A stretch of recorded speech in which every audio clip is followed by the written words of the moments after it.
Elaine het nou net, Elaine ons busdrywer. Kaptein Elaine. No, I must say, when Tommy dropped off all the tomatoes yesterday from ZZ2, I said to Elaine maak vir ons 'n jam. En hier kom sy nou wragtig aan, wat, sy soos 'n MacGyver. Met 'n bottel Met 'n tomatie hele jam. bottel tomatie jam. Het jy dit self gemaak, jy, Elaine? Ons het dit georganiseer gisterand by die chefs. Jy moet hier so nader kom praat, Elaine, kom staan nie bo.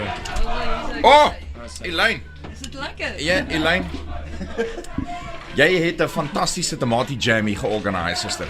Dis nou Elaine daai. Elaine is Dis ons kaptein busdrywer. Elaine wat ons bus bestuur vir ons. Goeiemôre. Baie formeel. Luister, well done. Ek het nie gedink jy gaan dit doen nie.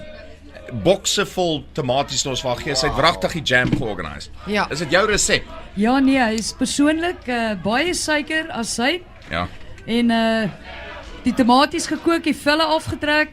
Ai. Rian, en dit is spesiaal vir jou gemaak en ek glo ons hele team gaan dit geniet. En jy weet tussendeur het Elaine nog die bus ook gediens. En die slang uitgesort.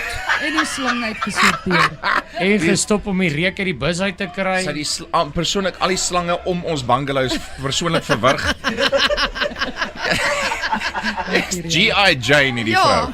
Hoorie Elaine, baie dankie man. Ons kan nie wag nie. Dankie.